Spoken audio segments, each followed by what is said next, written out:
और कौन है उसका प्रेसिडेंट, कौन है एशियन क्रिकेट का? पता नहीं जनाब मोहसिन नकवी साहब। ये तो बहुत नाइंसाफी है भाई, बहुत नाइंसाफी है। यानी आप अपने ऊपर ही प्रोटेस्ट कर रहे हैं, आपसे खुद मैनेज नहीं हो रहा वहां पे। आप कह रहे हैं आईसीसी को हमने ये कह दिया, इसका मतलब है कि आप बताना चाह रहे हैं कि एज एशियन प्रेसिडेंट आपकी कोई वक़्त ही नहीं है। फाइनल 4 के लिए क्वालिफाई कर लिया पाकिस्तान ने। अल्लाह का लाख लाख शुक्र है। और 21 को पाकिस्तान का इंडिया के साथ टाकरा होगा।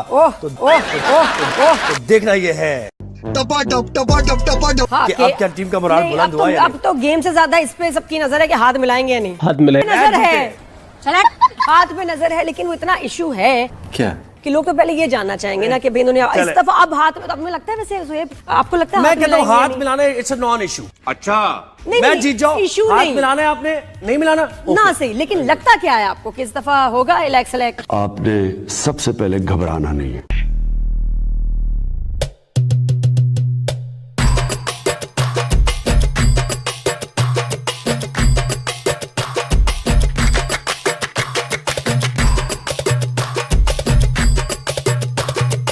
अब मैं आपको हकीकत बताऊं, अगर आपने नाम का पूछा ना, मुझे यकीन करें कि हिंदुस्तान क्रिकेट टीम के 80% नाम याद होंगे और पाकिस्तान की टीम में से 4-5 लोगों के सिर्फ नाम याद हैं, क्योंकि नए चेहरे हैं, नए लोग हैं, नहीं पता उनकी परफॉर्मेंस के बारे में, नहीं पता उनकी क्वालिटी के बारे में।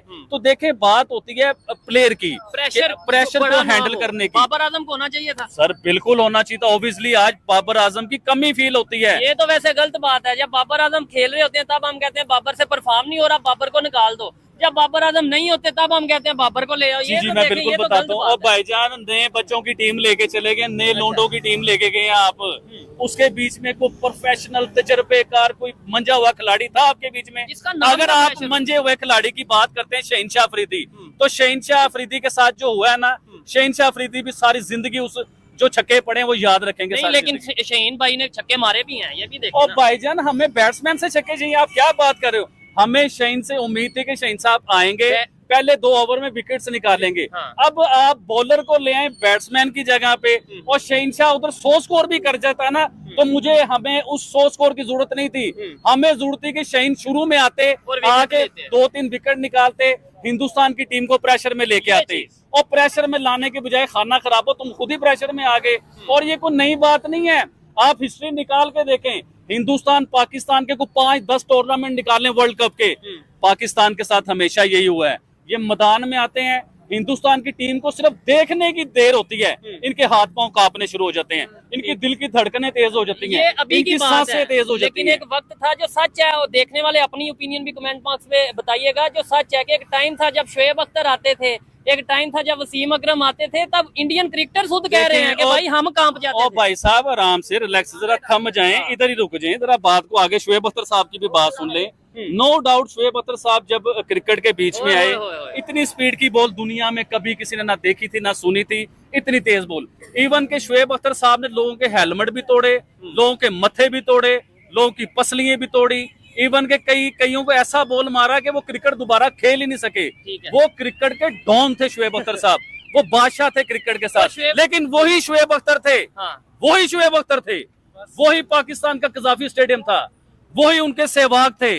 और सहवाग 2 दिन खड़े रहे हैं, 300 स्कोर कर गए हैं सहवाग साहब टेस्ट मैच के बीच में। और शोएब अख्तर साहब भाग भाग के उनका हाल पता क्या था, और सहवाग उनसे आउट नहीं हो रहे थे। शोएब अख्तर बड़ा नाम है दुनिया में, क्रिकेट की दुनिया में। मैं समझता हूँ कि अभी तक वैसा बॉलर नहीं आया, और ये दुनिया का हर क्रिकेटर और क्रिकेट को समझने वाला इंसान मानेगा इस बात को। मुझे बताएं, आज के टाइम में अगर ऐसा कोई नाम होता, बाबर आजम होते, तो क्या आपको लगता है कि इंडिया की टीम पे प्रेशर आना था कि बाबर आजम बड़ा नाम है यार, बड़ा एक्सपीरियंस है, बड़े मैचेस खेले हुए हैं, तो प्रेशर आना था?